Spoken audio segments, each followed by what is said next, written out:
예, 오늘 로마서 15장의 말씀을 가지고 서로 받으라라는 제목으로 함께 하나님 말씀을 나누도록 하겠습니다. 15장부터 이어져 오던 이야기가 구체적인 인격 그리고 교회라는 공동체를 지나 이제는 이 모든 것들이 최종적인 결론에 이르게 됩니다. 그 결론은 무엇이냐면 바로 이 말씀이죠. 그리스도께서 우리를 받아 하나님께 영광을 돌리심과 같이 너희도 서로 받으라. 여러분, 만약 여러분이 대학을 졸업을 했는데 4년 열심히 다녔고 심지어 석사와 박사를 마쳤는데 다 마치고 나서의 최종적인 결론이 서로 잘 받아라 라고 한다면 여러분 그게 좀 이해가 되시겠나요? 보통 우리는 로마서를 어떤 교리에 대한 이해 말씀으로 이제 알고 있습니다. 그래서 이제 열심히 공부를 하지요. 근데 사실은 로마서의 최종적인 결론은 많이 알았으니 이제 그것으로 분별하고 판단해라 이런 게 아니고 너가 혹시 많이 알아서 강한 자냐? 혹시 믿음이 충만하냐? 그럼 약한 자를 받아라. 그게 결론입니다. 서로 판단하라. 그게 아니고 서로 받아라 라고 말하는 것이죠. 로마서는 1장부터 8장까지 복음의 교리를 설명합니다. 아주 조목조목 복음과 죄와 율법 또 복음이 어떤 것인지 구체적으로 계속 설명한 다음에 9장부터 11장까지 그 복음의 또 구원의 예시라고 할 수 있는 이스라엘의 구원 문제를 이야기하죠.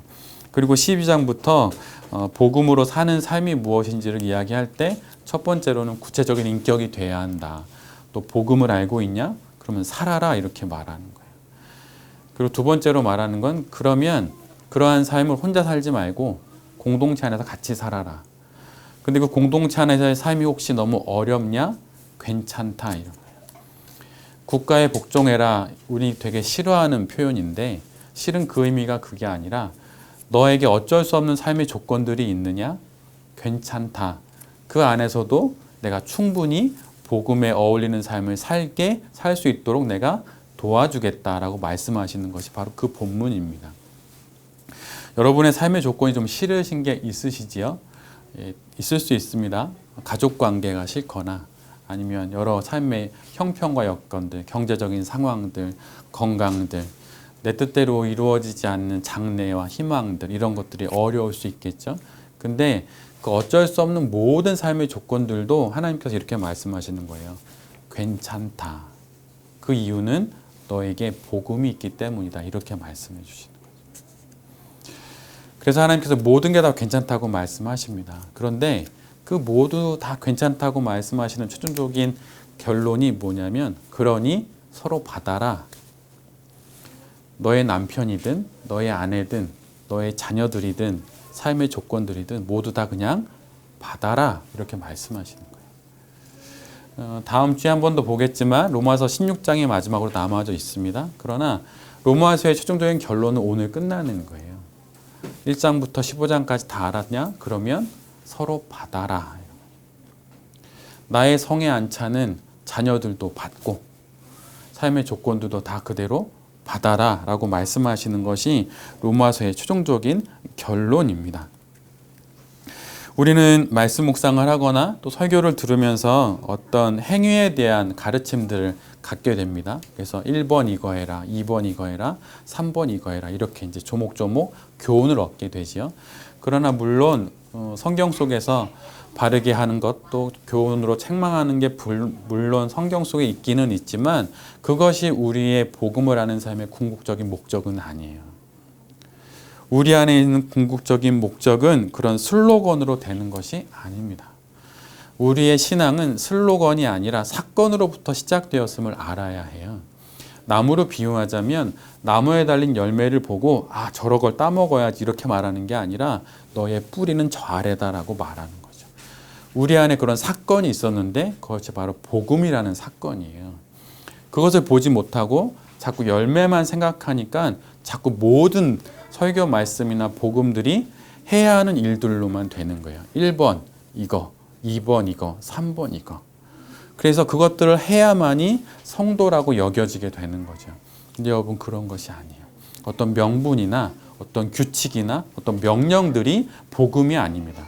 복음이란 그리스도 예수가 이 땅에 오셔서 십자가를 지셨고 부활하셨고 다시 오신다고 하는 그 사건을 알고 사는 것이 복음으로 사는 삶인 것이죠. 그런 복음을 사건으로 아는 삶을 살아갈 때 그런 삶을 못 사는 사람에게 대해서 정죄하지 않아요. 그리고 그런 삶을 못 사는 내 자신에 대해서도 너무 힘들어하지 않아요.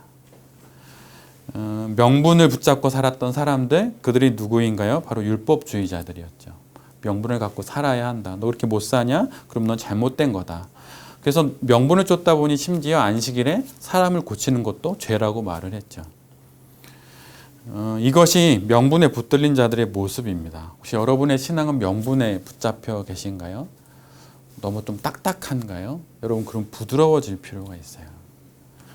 예전에도 말씀드렸는데 여러분, 딱딱한 것은 죽음에 가깝고 부드러운 것은 생명에 가깝습니다.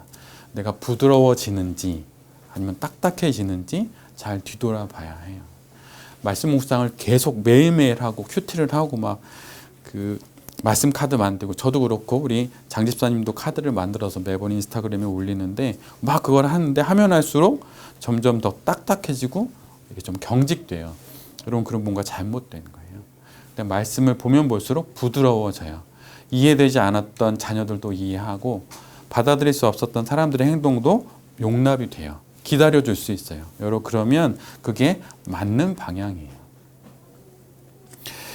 성도는 명분이 아니라 예수 그리스도를 잡고 살아가는 사람들이고 예수 그리스도에게 붙들린 사람입니다. 그래서 사도 바울은 그 예수님께서 우리 각자를 다 받으셨듯이 우리도 서로를 그렇게 받아야 한다고 이야기해요. 어떤 명분 때문이 아니라 예수님께서 우리를 받으셨으니 우리도 동일하게 그 사건으로 인해서 하나님께 받아들여진 사람이 됐으니 또 다른 누군가를 당연히 받아줘야 한다고 말하는 거예요. 받아들여졌기 때문에 이제는 서로 받아야 하는 것이죠. 명분과 규칙, 명령으로서가 아니라 예수 그리스도의 받아주심의 사건 때문에 서로를 받는 거예요. 우리 가운데는 모태신앙도 있을 수 있겠지만 모태신앙이 아닌 분도 있을 수 있습니다. 소위 말하면 교회 밖에 있었던 사람이죠. 저도 모태신앙은 아니에요. 어머님이 교회를 다니시긴 하셨다고 하는데 표현하자면 거미줄 같은 신앙, 곧 끊어질 수 있는 그런 신앙이셨어요. 근데 그 교회 밖에 있던 나를, 예수님 밖에 있던 나를, 세상에 빠져있던 나를 예수님께서 받아주셔서 내가 지금 여기 있고 우리가 여기 있는 것이죠. 그러기에 서로 받아들였기 때문에 서로를 받아야 하는 것입니다. 소위 에베소서는 엔 크리스토 서신이라고 부릅니다. 그 이유는 무엇이냐면 그 안에 그리스도 안에서라는 표현이 엄청 많이 등장하기 때문이에요. 그래서 그리스도 안에 서신, 엔 크리스토 서신이라고 부르게 되는데 특별히 사도 바울이 에베소에 있는 교회에 편지를 쓰면서 그 표현을 썼던 이유가 있는데 그것은 에베소 교회가 많은 어려움을 갖고 있었기 때문이에요. 내부적으로는 모든 공동체가 그러듯이 다양한 구성원들이 있기 때문에 이렇게 분란의 소지가 있었어요. 또 외부적으로는 그 사회가 다종교, 또 다문화, 다인종의 사회였기 때문에 외부로부터는 또 여러 종교의 이렇게 위협들이 있었죠. 또 이단 종파의 잘못된 교리로 인해서 교회가 와해될 위기가 교회 밖에 또 교회 안에 있었습니다. 그래서 이런 내부적이고 또 외부적인 위험 앞에 놓여 있는 교회를 향하여서 사도 바울이 하나의 가르침을 주게 되는데 그것을 한 문장으로 말하면 그리스도 안에 있음을 기억하라고 하는 거예요. 그리스도 안에서 하나됨이 이루어졌듯이 그 하나됨을 지키는 것만이 인종적인 차이나 이단적 교리로 인한 교회의 파괴를 막을 수 있는 유일한 방법이라고 사도 바울이 이야기했던 것입니다. 그래서 에베소서를 엔 크리스토 서신이라고 불렀던 것이죠. 그러나 사실 사도 바울이 쓴 모든 서신서, 심지어 모든 성경은 사실은 모두 다 엔 크리스토 서신이에요. 성경을 다 한 문장으로 요약하자면 그것이 무엇입니까? 그리스도 안에 있음을 기억하라고 하는 거죠. 사업을 하든 공부를 하든 가정을 꾸리며 살아가든 그리스도 안에 있음을 기억하면 된다라고 말하는 것이 바로 성경이 말하는 진리이고 유일한 가르침입니다. 그리스도 안에 있다는 그 사실, 그 하나만을 기억함으로 이 세상을 충분히 살아갈 수 있다고 하는 것이죠. 우리는 삼위일체 교리를 많이 들어서 알고 있습니다. 그런데 여러분, 삼위일체 교리에 관련된 책을 혹시 잠깐이라도 읽어보셨나요? 꽤 긴데 맨 끝에 가면 잘 모르겠다, 이게 답이에요. 왜냐하면 설명이 안 되기 때문이에요. 우리의 이성으로 설명이 안 돼요. 우리의 이해로 다 이해되지가 않아요. 그런데 그 삼위일체 교리, 소위 페리코레시스라고 부르는 그 교리를 간단히 설명하자면 이렇게 설명할 수 있어요. 성부, 성자, 성령이 누군가를 서로 강압하지 않고 힘줘서 이렇게 내 뜻대로 움직이지 않고 서로에게 여유를 주며 손을 잡고 서로 힘을 맞추면서 일을 한다고 하는 거예요. 춤을 춘다고 하는 거죠.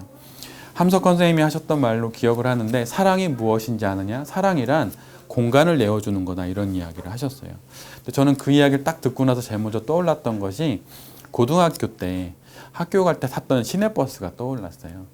시내버스 딱 학교 탈 때 가면 운전하시는 분이 애들이 너무 많으니까 가다가 브레이크를 확 밟죠.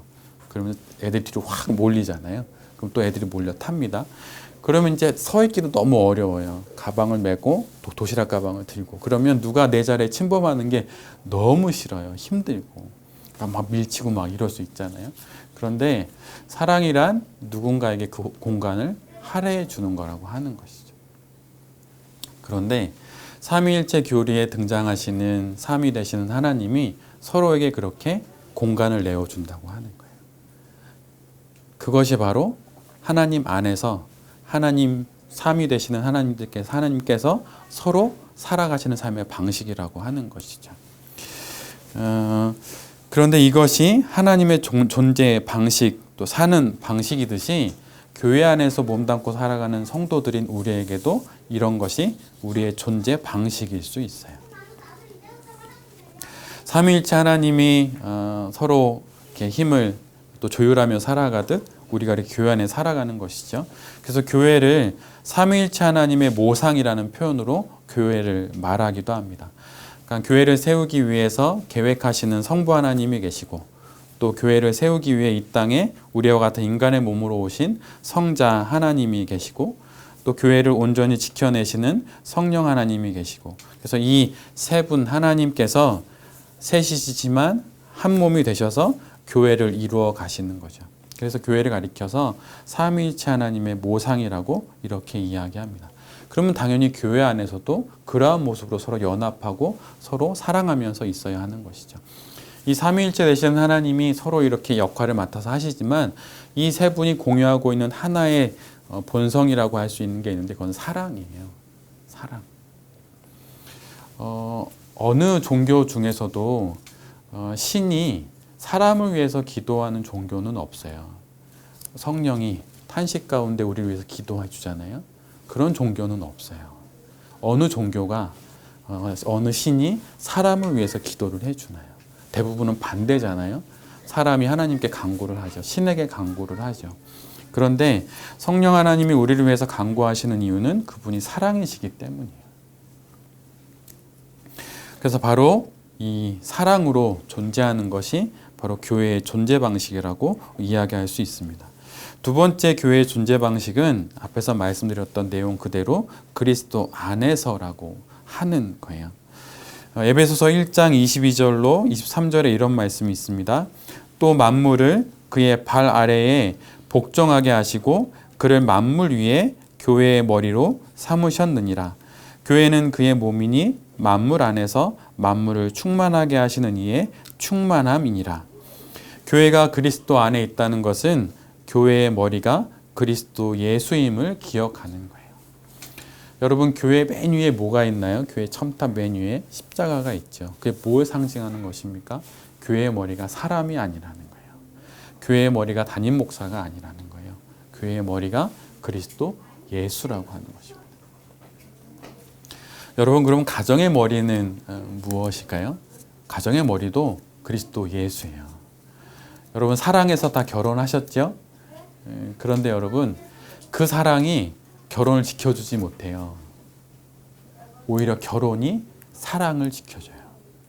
근데 그 결혼이 사랑을 지켜준다는 말은 무엇이냐면 그 결혼이 하나님이 우리에게 주신 선물인 것을 아는 결혼이기 때문에 그 결혼이 사랑이 조금 희미해져도 지켜주게 되는 거예요.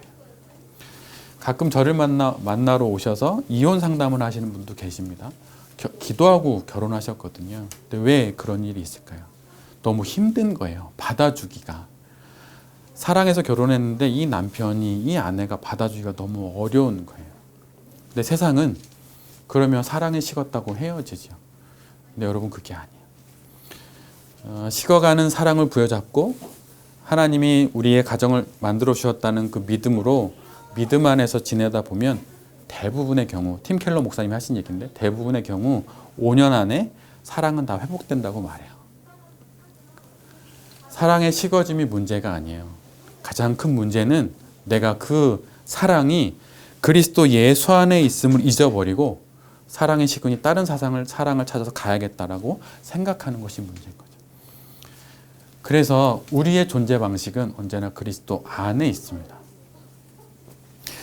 교회가 그리스도 안에 있듯 우리의 가정도 우리의 인생도 그렇게 교회 안에 그리스도 예수 안에 있음을 잊지 않아야 하는 것이죠. 말구유에 누이신 어린 아기 예수, 여러분 그 아기 예수를 상상해 보신 적이 있으신가요? 나중에 애를 낳아 보면 알아요. 특별히 첫 애를 안을 때 엄마들은 잘 모르실 수 있는데 아빠들의 경험, 저의 경험은 그랬어요. 저를 만났던 또 제가 봤던 분도 대부분 유사한 경험을 이야기하셨는데 아이가 처음 태어나서 아이가 집에 와서 처음 아이를 안아볼 때 그때 아이의 몸무게가 한 4kg 정도밖에 안 되거든요. 근데 거의 무게감이 없어요. 남자에게는 아이가 거의 무게감이 없어요. 그래서 아이를 떨어뜨릴 것 같은, 너무 가벼우니까 떨어뜨릴 것 같은 두려움이 생겨요. 엄청 겁나요. 그래서 빨리 아내가 아이를 데려갔으면 좋겠다. 막 이런 생각이 들어요. 근데 왜 그냥 가벼우면 떨어뜨리면 될 수 있겠다 이렇게 생각할 수 있는데 왜 그렇게 안 될까요? 생명이고 내 자식이고 사랑하니까 이게 너무 막 불안하고 떨어뜨리면 안 되니까 막 걱정도 되고 이러는 거죠. 그런데 우리가 교회를 대할 때 그렇게 어린 아기를 대하듯 교회를 대해야 해요. 어린 아기 예수를 이렇게 말구유에 계신 어린 아기를 품듯 그렇게 품는 거죠. 여러분 교회가 흠이 많죠? 정말 흠이 많아요. 교회 다닌다고 말하기도 때론 부끄럽고. 근데 여러분 우리가 그 어머니인 교회의 품에 안겨서 여기까지 우리가 왔어요. 어머니가 나보다 배움이 좀 적고 어머니가 노점상을 한다 하더라도 그 어머니의 노점상을 통해서 내가 공부를 했잖아요. 근데 어느 날 내가 장성에서 막 유명한 박사가 됐어요. 근데 길을 지나가는데 어머니가 막 거기 앉아 계세요. 노점상 하신 어머니가. 근데 그럴 때 너무 남루해서 모른 채 하고 지나가는 그런 장면들이 가끔 영화에 나오잖아요. 여러분 근데 그러면 나쁜 자식이죠. 그 자식이. 그 어머니를 통해서 내가 여기까지 왔는데 그럼 그 어머니 곁에서 같이 노점상의를 같이 하거나 어머니 손을 부여잡아야 하는 거죠. 근데 여러분 교회가 우리에게 그런 거예요. 아무리 세상이 손가락질을 하고 욕을 해도 우리가 그 교회 안에서 어머니가 안아주시는 그 따뜻한 품처럼 교회가 나를 안아줘서 여기까지 우리가 오게 되는 거예요. 여러분 그래서 교회를 다 욕해도 마음으로 욕할 수도 있지만 입으로는 욕하지 마세요. 흠이 많지만 흠이 보이면 여러분 거기서 기도하세요. 여러분 자녀들을 키우다 보면 자녀가 아플 때가 있어요. 근데 사실은 아프다기보다는 자녀가 나쁜 짓을 할 때가 있어요. 그러니까 나쁜 말을 하거나 나쁜 행동을 하거나 근데 자세히 들여다보면 아이의 그 나쁜 부분은 사실은 자녀의 아픈 부분일 경우가 많이 있어요. 아이가 험한 말을 해. 아니 막 아이가 갑자기 막 정색을 하고 엄마에게 막 말대꾸를 해. 사실 그거는 아이가 나쁜 게 아니라 무엇인가 아픈 거예요. 근데 그 아픈 부분을 표현할 게 없으니까 아는 어휘들이 적으니까 엄마에게 성을 내는 거죠. 들었던 날카로운 말을 막 내뱉는 거예요. 그래서 나쁜 부분은 아이의 아픈 부분일 수 있어요. 여러분 교회도 마찬가지입니다. 교회도 어떤 나쁜 부분이 보이면 그게 교회의 아픈 부분임을 알아야 해요. 그리고 여전히 그 교회도 그리스도 예수 안에 있음을 여러분 기억해야 합니다. 그래서 중보기도 하고 그 교회를 다시 회복될 수 있도록 해야 하는 거죠. 굳이 우리가 많이 욕하지 않아도 욕은 많이 먹고 있어요. 그러니까 굳이 하지 않아도 돼요. 교회를 바라보는 모든 시선에 앞서서 우리 모두는 먼저 교회를 그리스도의 몸으로 대해야 합니다. 그냥 몸이 아니라 그리스도의 몸이에요. 이 수식어가 중요하죠. 그리스도의 몸. 자녀들도 마찬가지입니다. 자녀들을 대할 때도 비록 우리를 통해서 부모를 통해서 이 땅에 왔지만 그 자녀들이 부모로부터 온 것은 아니에요. 나라는 통로, 부모라는 통로를 통해서 이 땅에 왔을 뿐이지 나로 인해서 그 아이가 이 세상에 온 것은 아닙니다. 그런데 내가 낳았다고 생각을 하니까 이게 헷갈리니까 아이들에게 이런 얘기를 하는 거죠. 내가 너를 어떻게 키웠는데 막 이렇게. 근데 여러분 그렇지 않아요. 내 몸을 빌어서 우리 부부의 삶을 빌어서 하나님이 이 땅에 보내주신 것 뿐입니다. 우리의 자녀들 역시 그리스도의 몸이에요. 그리스도의 몸 여러분 잊지 마십시오. 비록 아직은 어려서 우리들의 돌봄이 많이 필요하긴 하지만 우리의 아들과 딸들도 그리스도의 몸입니다. 그리고 동일하게 우리의 부모님도 그리스도의 몸이에요. 아직 믿음이 없으시다 하더라도. 제가 며칠 전에 썼던 일기에 이런 대목이 있었어요. 나의 유년 시절을 봤을 때 나는 결코 살지 못했을 청소년기를 살았다. 그리고 나의 청소년기를 봤을 때 나는 결코 살지 못했을 청년기를 살았다. 그리고 나의 청년기를 봤을 때 나는 결코 살지 못했을 지금 중년기를 살고 있다. 이것은 은혜다. 이런 일기를 썼거든요. 교회 밖에 있었던 제 자신이 하나님의 강권하심으로 이 목이 붙들려서 이렇게 교회 안으로 이렇게 들어오게 됐듯이 아직 예수님을 안 믿고 있는 부모님들도 하나님이 결코 포기하지 않으셨어요. 언젠간 반드시 잡아서 분명히 그리스도 예수 안으로 이끌게 될 것입니다. 그러기에 믿음이 없는 부모님들조차도 형제들조차도 그리고 내가 아는 가족들조차도 다 여전히 그들도 그리스도 예수의 몸인 것을 잊지 않는 것이 우리 모두에게 필요합니다. 그런데 이 시대는 너무 그것을 간과한 나머지 교회를 가볍게 여기고 또 가정을 가볍게 여기고 또 생명을 너무 가볍게 여기죠. 적당히 몸담고 은혜 받고 지내다가 조금만 지저분해지면 또 잘못된 부분이 발견되면 옷을 갈아입듯이 이렇게 확 갈아입죠. 근데 여러분 교회는 옷이 아니라 몸에 비유할 수 있어요. 자녀들을 아무리 떼어내려고 해도 자녀가 우리 몸 밖으로 떼어내지지 않잖아요. 그것은 내 몸이기 때문이에요. 어머니들에게 있어서 남편은 살 중에 살, 뼈 중에 뼈가 아니에요. 사실은 자식들이죠. 10달, 10개월 동안 내가 먹은 음식이 그대로 자녀의 몸이 되었고 내가 품었던 생각이 그대로 자녀의 것이 되었죠. 그래서 뼈 중에 뼈, 살 중에 살은 사실은 자녀예요. 그래서 아무리 떼어내려고 해도 그 자녀의 모든 삶이 떼어지지 않죠. 근데 그것처럼 교회도 또 우리 하나님께서 우리에게 주신 모든 가정들의 모든 구성원들도 그렇게 우리의 몸으로 여기는 것이 필요합니다. 벗을 수 없는 몸이에요. 그리스도 예수를 머리로 하고 서로 연결되어 있는 그런 몸이라고 하는 것이죠. 그래서 이 시대에는 여러분 지혜로워서 분별하는 사람도 물론 필요하겠지만 저는 오늘 로마서의 최종적인 결론을 빌어서 말씀드리면 사랑하는 사람들이 더 많았으면 좋겠어요. 막 지적하는 사람 말고 그냥 안아주고 이해해주는, 서로 받아주는. 예전에 이재철 목사님의 설교에 나왔던 한 예인데 어떤 젊은 처녀가 결혼을 했는데 사별한 아내하고 사별한 남편, 자식이 있는 남편과 결혼을 했어요. 근데 여러분 내가 배 아파 낳은 자녀도 내 말을 안 들을 때 정말 그렇게 미운데 다른 사람이 낳은 자녀를 내 자녀라고 생각하고 키우려니 또 한 번도 자녀를 낳아보거나 키워보지 않은 그 처녀가 얼마나 어렵겠어요. 근데 걔가 또 중학생 사춘기를 접어드니까 엄마를 그렇게 괴롭히는 거예요. 막 밥을 해줘도 막 밥을 집어 던지거나 막 책가방 집어 던지, 예를 들면 그런 거죠. 속이 문드러지는 겁니다. 그런데 그러던 어느 날 여전히 막 힘들어서 너무 힘들다 이러고 있는데 갑자기 밥을 먹는 자리에서 그 딸아이가 이렇게 엄마를 불렀대요. 엄마 이렇게. 그전에도 그냥 불렀던 이름이긴 한데 엄마 이렇게 불렀다. 그래서 엄마가 이렇게 얘기했대요. 왜? 그때 아이가 이렇게 얘기했대요.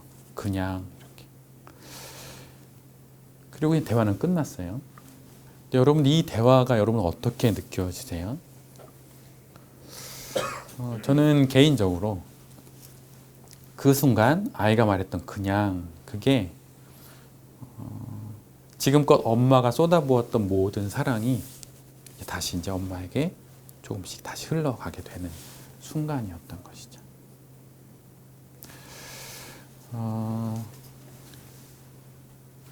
그 엄마를 잃은 딸아이가 낯선 여자를 보고 엄마라고 불러야 해요. 여러분 혹시 그런 당혹스러움을 경험해 보셨나요? 아니면 그런 경험을 한 사람을 오래도록 가까이 있어 본 적 있으신가요? 저는 사실 있어요. 제가 그런 건 아니고 저희 어머님이 그런 삶을 사셨고 또 가깝게는 제가 가르쳤던 여묘학교 학생들. 여묘학교 학생 중에 어느 아이가 엄마하고 1살 떼어져서 20살 때 엄마를 만났어요. 근데 1살 떼어지고 엄마가 한국에 들어오셔서 돈을 모아가지고 3천만 원을 모아서 아이를 데려오는 거예요. 근데 데려와서 이제 한 집에 살죠. 근데 그 엄마에게는 1살 때 헤어졌지만 그 아이가 여전히 당신의 자녀이지만 이 아이에게는 어떤 낯선 여자가 19년 만에 나타나가지고 엄마라고 부르라고 등장하게 된 거예요. 그래서 그 아이가 저한테 했던 얘기가 있어요. 내가 왜 이 낯선 여자랑 한 집에 살아야 하고 왜 이 여자를 내가 엄마라고 불러야 하냐라고 하면서 이렇게 펑펑, 남자였는데 펑펑 제 앞에서 울더라고요. 그런 게 인생인 것 같아요. 그런 게. 그런데 여러분 그 19년 동안 그 엄마가 아들과 헤어져서 중국과 제3국 거쳐서 한국까지 와가지고 3천만 원을 그냥 꾸역꾸역 모았어요. 그 3천만 원 모은 걸로 자녀를 데려오는 거죠. 부모에게는 자식은 그런 존재일 수 있을 것 같아요. 충분히. 네. 그런데 그 엄마의 한없는 기다림과 한없는 받아줌, 그런 17년의 세월이 그 아이를 함께하게 했고, 세월이 지나 몇 년이 지나서 그 아이가 그 엄마를 진심으로 엄마라고 부르면서 제 앞에서 이렇게 눈물을 흘렸던 기억이 있습니다. 받아주는 것, 서로를 끊임없이 받아주는 것, 그것만이 여러분 생명을 살릴 수 있게 되는 거죠. 교회 안에는 많은 위원회가 있더라고요. 저도 무슨 위원회 많잖아요. 근데 저는 개인적으로 나중에 우리 교회가 좀 모양새가 되면 이런 위원회를 좀 만들고 싶어요. 사랑위원회, 오래 참음위원회, 희락위원회, 절제위원회 이런 거 있죠. 성령의 9가지 열매, 그거를 어떻게 하면 교회에 많이 맺히게 할 수 있을까라고 생각하고 그것을 기도하며 준비하는 그런 위원회. 그런 것만 있으면 그 교회는 좋은 교회가 되지 않을까요? 이것을 한마디로 다 정리하면 그리스도 예수 안에서 서로를 받아주는 것들이 많은 교회가 가장 좋은 교회가 될 수 있는 것이죠. 가정에서도 마찬가지인 것 같아요. 가끔 주례를 하다 보면 아내들에게 이런 얘기를 해요. 먼저 순종하라. 그럼 아내들이 엄청 싫어해요. 막 인상 쓰고 신부들이. 근데 사실 그 의미를 잘 몰라서 그래요. 그 의미는 뭐냐면 간단히 다 정리하면 이거예요. 너가 남편에게 이렇게 순종해도 너 충분히 행복할 수 있다. 그거 내가 보장한다. 이렇게 말하는 거예요. 하나님께서. 남편에게 이렇게 말하는 거죠. 너 아무리 힘들어도 아내 충분히 사랑해라. 그럼 내가 충분히 너 행복한 삶을 살 수 있게 해주겠다라고 말씀하시는 그 약속이 그 안에 있는 거예요. 그래서 너무 싫어할 필요 없어요. 순종해라 이런 얘기, 내가 먼저 사랑해야 돼 이런 얘기 싫어할 필요 없어요. 어떤 조건에서든 충분히 하나님께서 아름다운 가정을 이루어 주시겠다라고 약속해 주시는 내용이 바로 그 내용이기 때문이에요. 그래서 서로 받아라라고 하는 것이 바로 그런 의미라고 하는 것이죠. 에베소서 2장 22절에 이런 말씀이 있어요. 제가 공동 번역으로 읽어드릴게요. 잘 한번 들어보세요.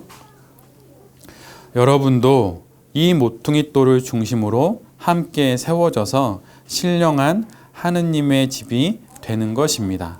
새 번역은 이렇게 번역합니다. 그리스도 안에서 여러분도 함께 세워져서 하나님이 성령으로 거하실 처소가 됩니다. 그리스도 예수를 머리로 하여서 삼위 하나님의 사랑을 기초로 하여 모든 성도들이 함께 지어져 가는 것이 교회입니다. 실력이 좀 모자라면 무슨 스포츠에선 그 사람을 방출하거나 내보내지요. 그런데 정말 좋은 팀은 실력이 좀 부족한 새내기를 뽑아서 그를 유명한 선수로 만드는 팀이 좋은 팀인 거죠. 저는 모든 교회들은 그런 교회가 되어야 한다고 생각해요. 가정도 마찬가지예요. 좀 모자란 자녀든 좀 잘난 자녀든 그 누구든 그 안에선 다 받아들여짐을 당하는 것, 그것을 충분히 경험하는 것, 그것이 제일 좋은 가정일 수 있는 것이죠. 여기 있는 우리 모두가 서로 이렇게 받고 또 받아들여지고 또 서로를 잘 받는 그러한 삶을 살아가는 귀한 성도들이 되시기를 간절히 빕니다. 말구 위에 누이신 아기 예수를 보듬는 그런 조심스러움으로 십자가에 달려 돌아가신 예수님의 그 몸을 받아내는 그러한 따뜻한 마음으로 부활하신 예수 그리스도의 그 거룩한 몸을 대하는 그러한 마음으로 내 앞에 있는 교회와 생명보다 귀한 자녀와 부모님과 가족들 그리고 가정 그리고 이 교회까지도 잘 받아내고 대할 수 있는 우리 모두가 되기를 빕니다. 여러분 똑똑한 사람이 되지 않기를 바랍니다. 따뜻한 사람이 돼서 서로 받고 또 많은 생명을 품어내는 그런 귀한 믿음의 사람들이 되실 수 있기를 간절히 기도드립니다. 아멘.